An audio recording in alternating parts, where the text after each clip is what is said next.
Detroit is different. Detroit is different. I can feel it.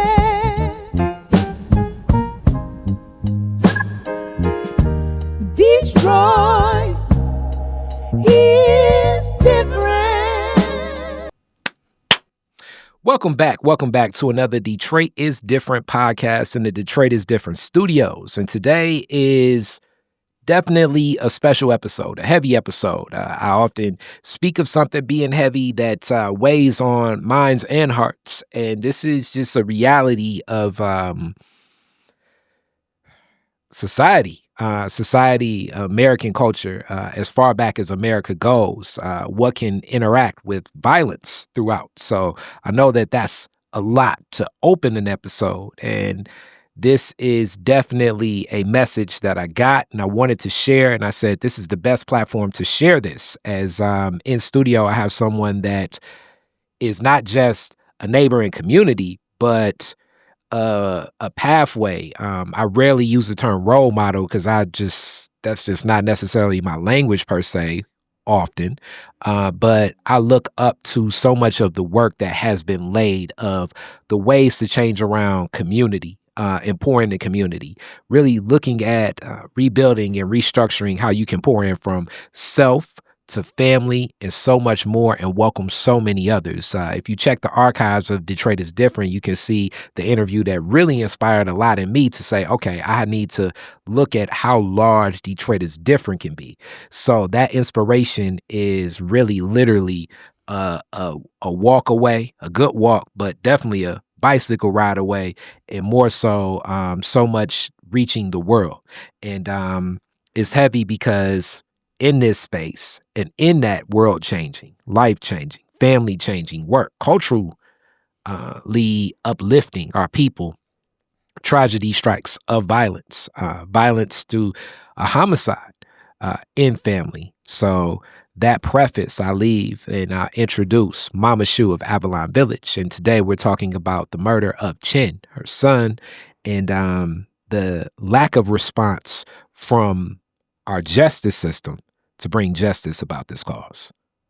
So with that, as I say, heavy episode here. Can you just give an introduction of, before we get into so much of the response that has not been made? Let's get into Chin. Okay. And Chin's role in community, in your life, in family. Last time I remember, you were like, give me some stuff from your garden, and that was like one of the main people I'm dropping off that with. And definitely someone that I saw as, even though your son definitely had that heart of protecting his mother so much. So let's talk about Chin. Okay. Thank you. Thank you so much for this opportunity. I really appreciate it. And I love the episode that we did a while ago. What has it been, about a year maybe? Or it's been longer. And a half or something? Yes. So it's good to be back. Thank you. Yeah, to Detroit is Different. So yeah, Chinyelu was my firstborn son. Chinyelu Aries, April the 11th was his birth date. So very proud to bring a son here into this world. He was, Chin was my partner in many, many ways. Chin was a very, very important part of the village as it relates to building it up. You know, my daughters, they were out of town. Kafi had went to Spelman and in 2013, and so she decided to go ahead and stay in Georgia. You know, Aziza had moved to Florida to stay with my auntie. Then when Aziza Kafi graduated, Aziza decided to go stay in Georgia too. So they both were there. So, but Chin was there with us, the beginning of the village, building it up, the early days of everything. He was a person that he was security, first of all. And also he would help with the programming. Like for Hood Camp, Chin was one of the the people that would help to put things together. He had on his T-shirt ready. Actually, he was one of the first hood campers back in 2011. He was a little boy then. Mm-hmm. So as he grew, he became an assistant more so, and helping to keep the children in order, going on the hikes and all of that. And he would also call his friends over, like, okay, it's hood camp. Hood camp was an overnight camping experience in Avalon Village, which we're celebrating 15 years of that this year. But it's an overnight camping experience for children who really can't afford to go to camp and may not have the money to spend a night, somewhere in a cabin. And so we just recreate that experience in Avalon Village. And we've done so since 2011. And so Chin would gather up his boys, like, okay, my mama got the hood camp. That's what he said. My mama got this hood camp going on with, so we're going to need to be sitting around posted down on the end of the block. And they would sit up there lined up with their little cars and everything, the little 300s and stuff, and they would watch over because it was an overnight thing. So they would make sure that they were there. And in many ways, too, help to serve food and do all of that. So Chin was very helpful. He contributed his energy. Chin knew what to do. He knew what to do. I remember one time Chin had gotten into some issue where he got a ticket and everything. And it was, and I think his probation officer said something like, you got to get a job and everything. He was like, I do have a job. I work at the village. The village was Chin's only job that he's had. So when he became an ancestor at the age of 23, that's what he was doing. He was working at the village. That's what it was. He didn't look for anything else, and he built his own business. And as I say, I remember just being there. He was like definitely one of those sons that protected, loved his mother, would often be present. If I remember just walking by, definitely your home, but just being present in Avalon Village. He was, never causing a problem, but definitely inquisitive. Okay, what's going on? What brings you here to the village? Are you interested in Mama's shoe? Are you interested in what we do in Homework House? Are you here for, he was very present all the time, making sure that a person knows their way and what the village means, and seeing that in a person that's, your son, but a younger person embracing that spirit of community spoke so many volumes. And in that, any parent losing a child, as that is really some of the work, and Jacoby, rest in peace as well. But that can be heavy. Yeah. And losing a child to homicide, though. Yeah. That's a whole nother level of grief, it can definitely be transferred into anger, and pain, and frustration. Frustration. What leads this even more so, that makes it so heavy, is what's so unresolved is who committed this murder. And I get the message from you saying that it's a billboard that people can see, and you'll see this billboard, and it's actually right above my garden. I walk outside, and it's your message saying, I know who murdered my son. And no response from a justice system. And that brings us here. So can you share, first off, get into this resolution of seeing, knowing, having this information, gathering this information? What has that journey been like in seeing so many doors slammed, as it seems to be media is opening the door for this message, but our justice system is unresponsive? Yes. It feels like, when I think about it, knowing that I know who did it, I know where they are. I would say that it is frustrating. It's been frustrating since 4 years ago, since it first happened. And I've said the same exact thing for 4 years, that I know who did it. I know where they are. I know who you need to go talk to be able to get some extra answers, to be able to prosecute this person. and it's over and over, and you say it over and over, and you feel ignored. It's like, why aren't you doing this? Like, isn't it our responsibility to go report and go and say something? This is what we say, when you see something, say something. So I'm saying something. I feel that the reason why I was shown who it was, or I happened to walk up on it and actually see what was happening, I don't think that it's supposed to be left right there. I think that, and I know this, that losing Chin was enough. To me, the balance is that we can do something about finding out who did it, and we can go right after that person. But with Chin is dead. That right there is an absolute thing. So I definitely can't do anything about that.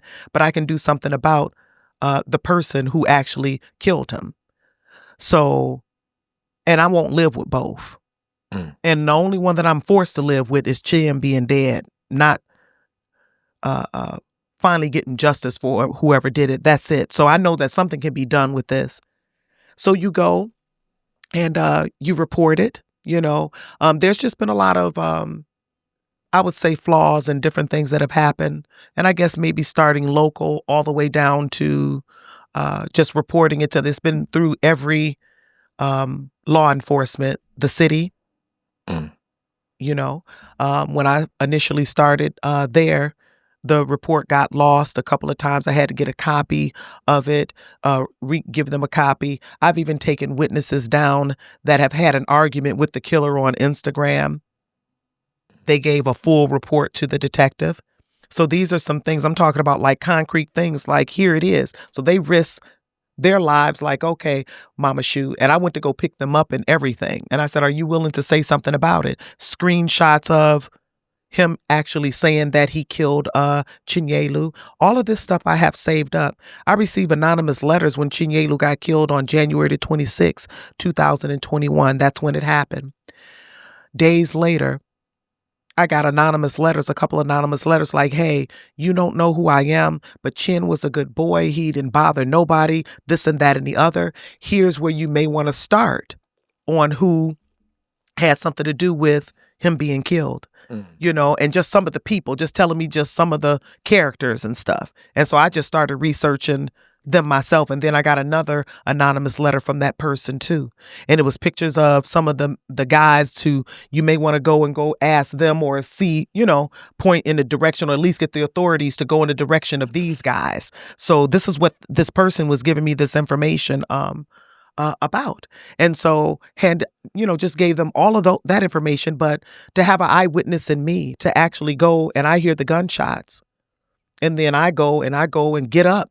And I go open the door and step out on the porch.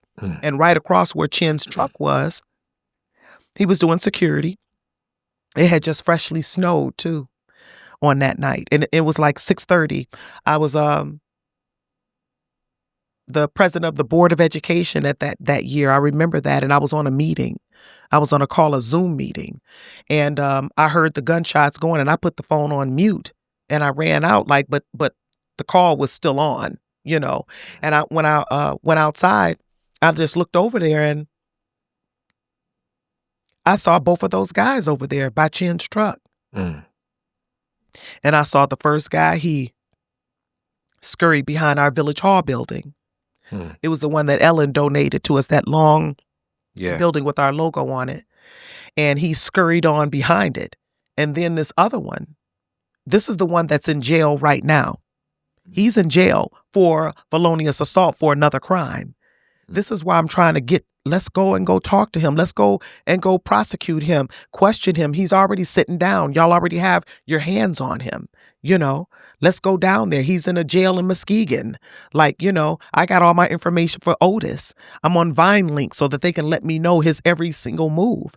So I've been watching for 4 years, making sure that, okay, he's still in jail. Now, he's up for parole possibly this month, but his maximum sentence date is ending in December 2025, this year. So now I think that he may have some other case with home invasion going on. That may be something with Wayne County. That's another thing. So he's going to have to sit down for that too, probably. I don't know what the outcome will be of that. But all I know is that I need for him to be charged with Chinyelu's murder so that he can sit down for that. And so much of this, as I say, unresolved, is loss and grief. As they say, it's a process. But first, we have to close the door. So knowing that this door is open, what's wrestling in your mind, especially as you said that as a mother, living with both, meaning that to live with, and it's so tough in that grieving process, knowing that your physical presence lives beyond your son's. And that spiritual relationship, as we know, that is strong, but that physical and what could be in those steps of what could be in the village and in his life, but then also knowing that you have the evidence, you witnessed so much of this, and no one is having that understanding, having the empathy, which would be an altruistic trait, meaning that would be a virtue. But now we're really just talking about doing your job. Mm-hmm. We're talking about if you're a person in this position in law enforcement to just respond to a mother knowing that she knows who murdered her son. And your response is not to even look into this, not to go further, to, as you say, lose paperwork. This is... to call it unacceptable. Always trying to being the initiator of everything. And so that's a tough thing being, it's already the grief there, but then it's all this work that you got to do too, just to get somebody behind bars for it. Yeah. That part right there is a lot of work, and it's all while you're grieving, and for me, for real, it's disrespectful. Yeah. It's very, very disrespectful. It's disrespectful of human life. Like, do we really want to solve this? Do y'all really want to get this guy off the street? You see what he's done. The guy was Detroit's most wanted years ago, back in 2019. He was Detroit's most wanted. And in the report, the marshal even said that if he is not, has any type of rehabilitation, or if we don't get a hold on him now, then it's going to get worse. And then what happens? He went on to kill somebody, and what he did even when he was Detroit's most wanted is horrific. Yeah. My thing is at this point too, is to let the community know. And that's why I did this live, to let folks know, hey, I've been working on, trying to get justice for Chin and get this young man prosecuted for Chinyelu's murder. But what I can let you know is that he get ready to get out of jail. I can let you know to be watchful, be mindful, make some extra precautions, because who knows if he's going to come back to Highland Park or somewhere else. You need to know how he looks. I gave a description, of him. A lot of people know who it is, just in the circle that we're in. They know. As soon as he got killed, the streets was talking right away. Yeah. So I already been knew. Mm-hmm. I knew the first week. Yeah. I knew days. I'm like, dang, And this also, just on a personal level for you, as you talk about disrespectful, like I say, it's beyond unacceptable. I do think that it's beyond disrespectful. I can't even give the word, but this also leads to so many people not having faith in a system of justice, which we already know in the Black community is so many broken relationships on both ends.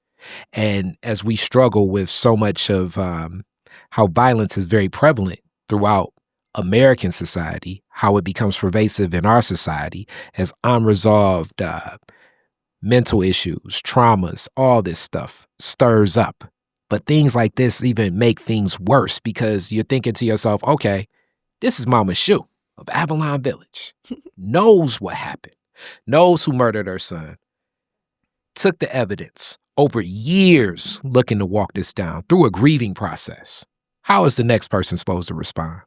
And you really want to bring about people feeling safe, people having a level of trust in systems and people, because people are making up these systems. At what point does that connection go? Because that's really the message. As much as I'm uplifting this for you, I'm uplifting this for other people. As I say, this is heavy, and I definitely present a lot of information on Detroit is Different from a lot of context of why and contextualizing how a lot of the chaos throughout communities like ours, and we're staying as constructive as we can be. And like I say, you're one of those gateways that I look up to about pouring into being constructive. And if you, a person that's pouring into being constructive, are still dealing with the tragedies that so many others say to themselves, I can't deal. I can't be here. Mm-hmm. And that's why they do leave communities like ours. What does that say for our people?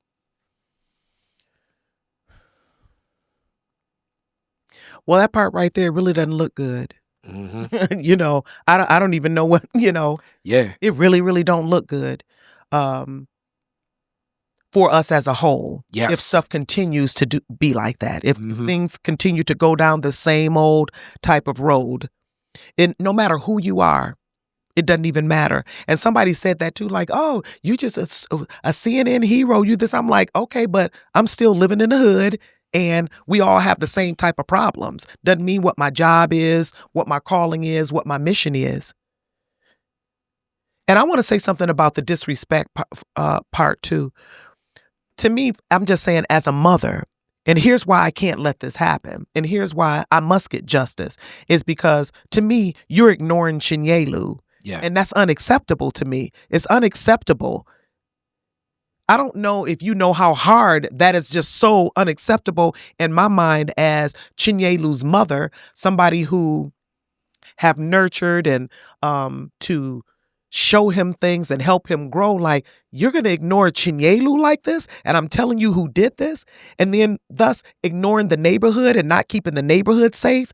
If it's only one person to get out the way, I want to get that person out the way. He doesn't need to be over here. Yeah. I'm serious about the protection around my family, around what we've built, around Avalon Village. Nah, we're not finna have no killers just come over there and just take somebody out and then y'all ignoring it. Mm-hmm.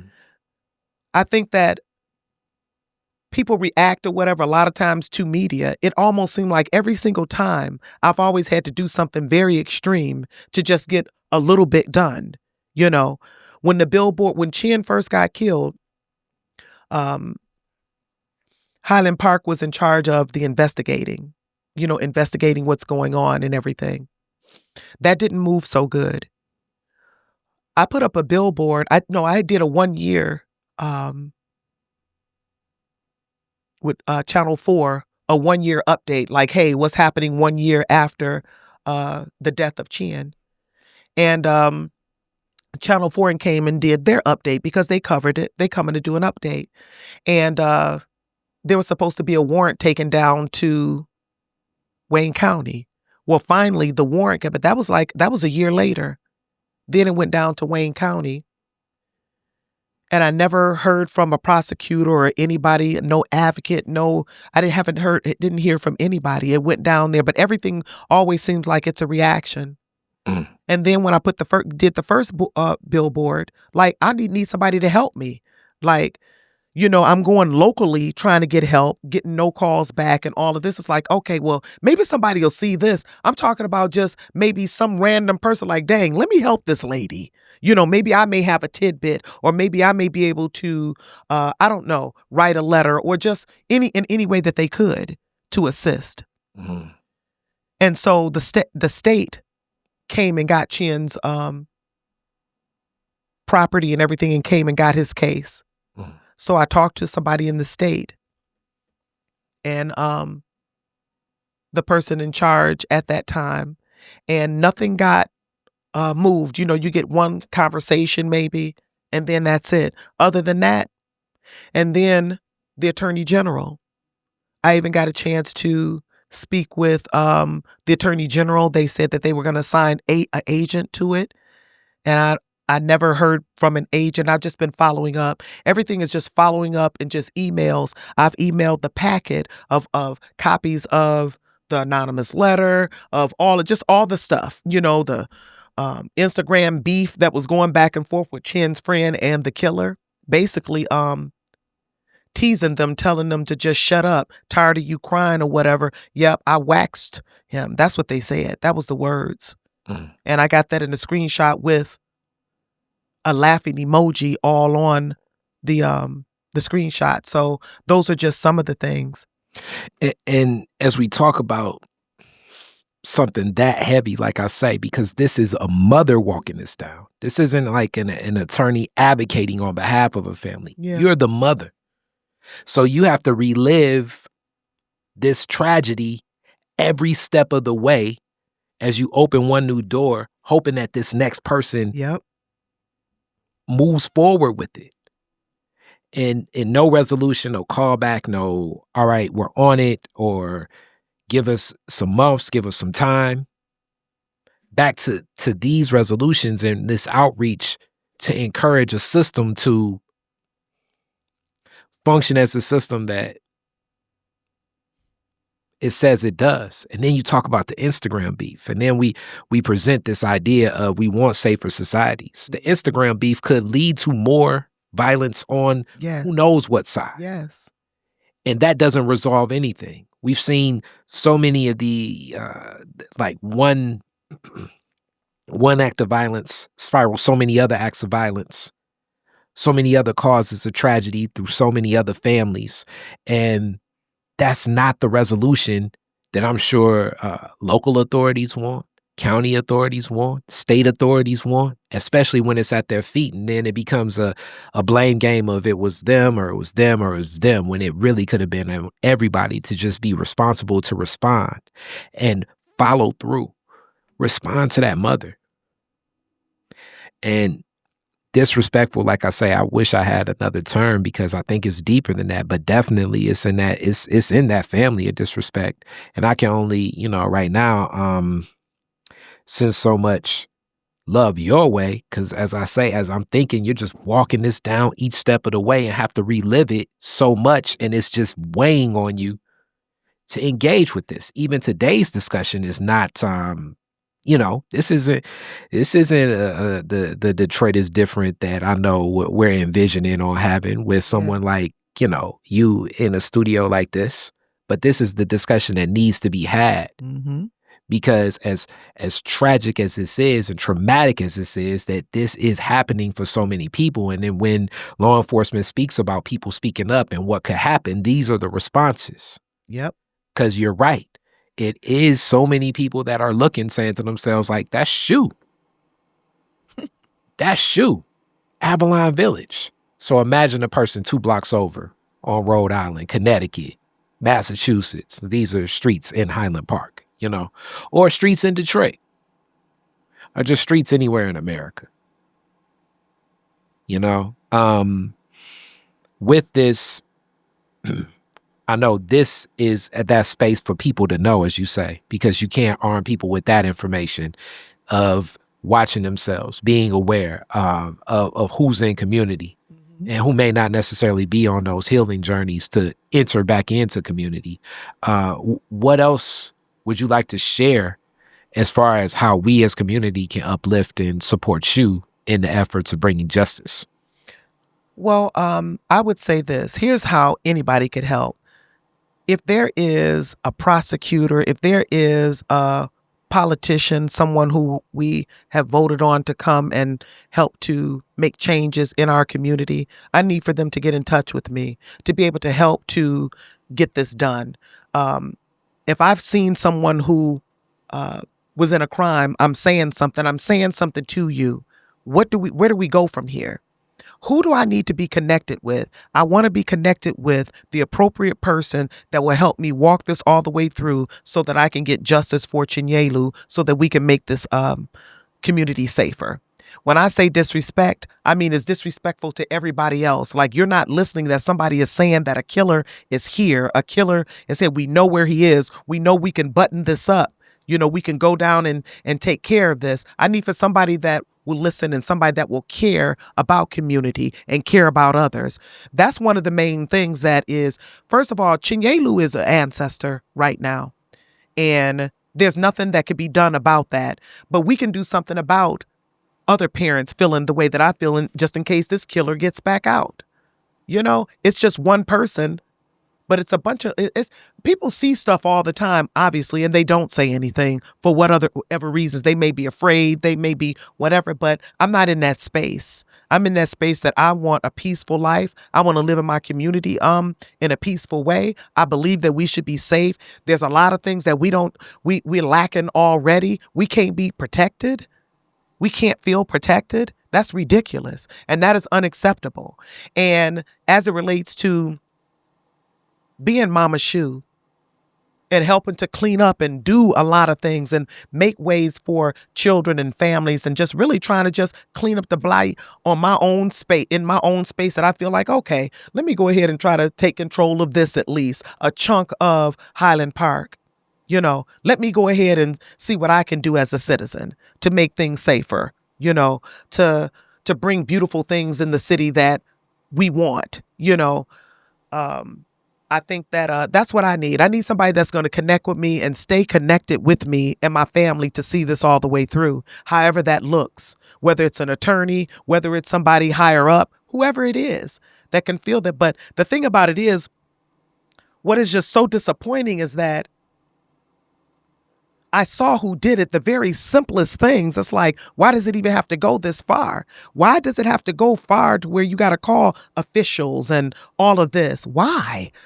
Why? When somebody telling you that they saw who did, all you got to do is just go look into it. Then it's 4 years later. People done died. I'm just saying, situations done happened. The evidence, is it lost? Is it still around? It's like all of that. I just got something on Chinyelu's card that said that it was abandoned. That it was abandoned. I'm talking about from Secretary of State, because they took the card that he was murdered in. I mean, and it's just ironic how it just came in the mail, especially around this time, what's going on, and me really trying to get assistance with getting justice. And so that is, it's just disheartening. It really, really is. And I want to be able to let other folks know that, hey, basically, here's what's going on. This killer is on the loose. Who knows if he may come back to Highland Park? He was a hired killer. Who knows? But here's how this young man looks. Here's who it is. He needs to go. He needs to go and go sit down. And he's one of those young men that is unhinged. I've got all of his videos. I've got pictures of him holding guns. I got pictures of him with associates that are still living, that they can actually go and go talk to. If they just put that effort in. Yeah, and as you talk about it, 4 years later, I mean, a show that's and this is even in our society that's so heavy. Violence is so pervasive, but as we know, like an investigative show that is somewhat of the reality show, the first 48, as they know, you're looking to resolve a lot of homicides early on. They make it those first 2 days, but because, yeah, you're right. People leave town, people relocate, people forget, evidence is lost, weapons no longer are able to get attained to, shell casings and things like that. None of the steps have started because the investigation has not started. Because clearly when the investigation starts, you give that official statement. And with that statement now, you can move closer to that resolution that a mother needs in more of that healing towards in the grieving process. And that's tragic. It is. It is tragic. That is exactly what it is. And just think about how many more people are that in the same situation that we are as a family, trying to figure something out about what happened to their loved one. I believe it was a blessing and a curse to actually see who did it, who did the crime. It's like, man, I'm sitting up here and it's like I can't unsee it. And so for me not being able to unsee it, we got to do something about this. It's like this is something like in my mind that's here every day. Like I see those men, and that's something that will never change. So and the thing about it is I believe that something will be done finally. I really do. But going through all of these measures is disrespectful to the citizens, to the community, that it would take 4 years, or 4 years of still asking for the same thing or trying to get to the same thing when you got a big piece of the puzzle. All y'all got to do is just go in there and just do your investigative work, questioning, do all of that. That's what you just got to do, that part right there. Because I could definitely point them out in a lineup. Like, that's like no problem. Yeah. That's a very, very easy thing to do. I haven't had the opportunity to do that. So that's what it is. It makes you feel like your son, your loved one is just a throwaway. That's what it make you feel like. Like they don't mean shit. For real. And I know other people feel the same way. They'll tell you, oh yeah, in a minute, all the people that participated in it, anybody who helped to plan Chinyelu's murder, shame on you too. Shame on you for helping to plan an ambush on a young man such as Chinyelu. Yeah. Chin ain't like clubs. Chin wouldn't like go to the malls and stuff. He was just really different as far as moving like that. He wasn't a kid that liked it, a young man that liked to do that. He had his own space to do whatever. He had the village. He just had his own world. He had his own way of helping, his own way of participating, his own way of, he had his own business, just all of that.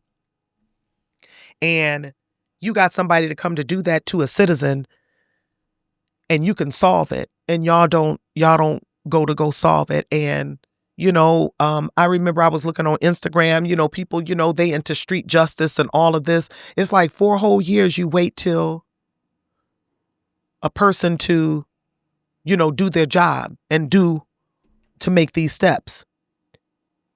And that doesn't happen and stuff. So, and you want to be good and you want to be righteous and you want to do it the right way. Yeah. That's all. You really want to do it the right way. We know that it's the other way to solve stuff. Yeah. But that's not the right way either. It's not. Definitely. And this is where, like I say, I'm as tragic as this is and as heavy as this is, I am grateful that this is a space where this message can be heard and connect to many people. So as Mama Shu has uplifted, if you are in a prosecutor's office in the state of Michigan, Wayne County, Highland Park, if you can connect, if you are one of those politicians, please, I would say begin to make the phone calls first, then connect with Shu, where you can get some traction and some motion going. Because this is a resolution that's needed, especially if you're in any form of public service. Because, as I say, and we'll come back for another episode. It'll be this year where we can talk and we can catch up, and you all can kind of understand so much of why I look so much up to the work of Avalon Village and Mama Shu. But all of this in public service, I'm speaking to you all. If you're not going to be, if this is an example of what can happen to Shu, and I'm not necessarily saying this should not happen to anyone, this is a deterrent of the way we can be constructive in community. Because the world is seeing how Shu is constructive in community of Highland Park and our whole area. Because I'm in Detroit, but it's right there next to Highland Park. So when people see this in our community, this is the message that makes people say, nope, I don't want to live there. I don't want to be there. I don't want to go there. I don't want to be around there. This is really all of your work is only going to be more constructive based on people like Shu, the work that I'm doing. And it even becomes tougher for me to do the work that I'm doing because people will turn around and they say, yeah, I love everything you're doing, but look at what happened to Mama Shu. Right there in the village, her own son. Mm-hmm. So it's like, I hear what you're saying, Kari, and you can be in the hood and you can work over there. But if that's happening 5-7 blocks away from you, I don't feel safe, you know, and you're just like me. We meet where we live. We work where we live. We want to be in community, and we are in community, and we're being constructive. But when things like this happen, it's not even a response, because usually I have so many responses to contextualize or look at the lens. I'm sure the brother is clearly confused, as you say, and filled with so much of what we don't need in our community, clearly, which leads to acts that we don't want in our community, right? But it's only going to take more constructive work of what Shu is doing and what I'm doing to change that around. And the only way we can build on that is if people see the work we're doing and say, I want to keep doing that. So an act like this, not getting justice, makes it 10 times tougher for the next person to say, okay, I'm get on that path to build an Avalon Village, or Detroit is different, or Dream of Detroit and Mark Crane and what they're doing, like kind of between us.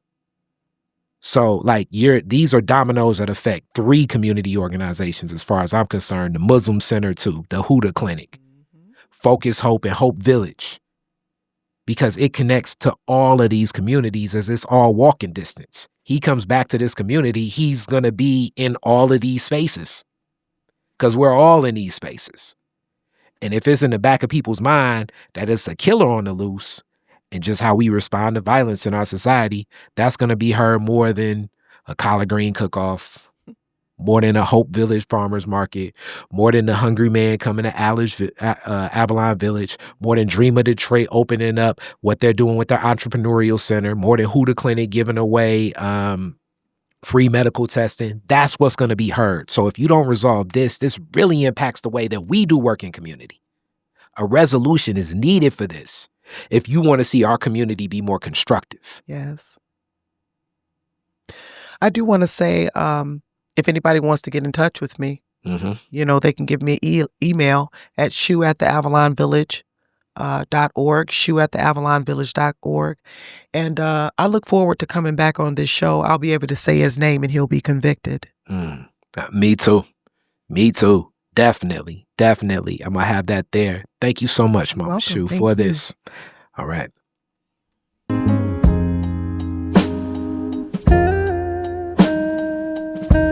Detroit is different. Detroit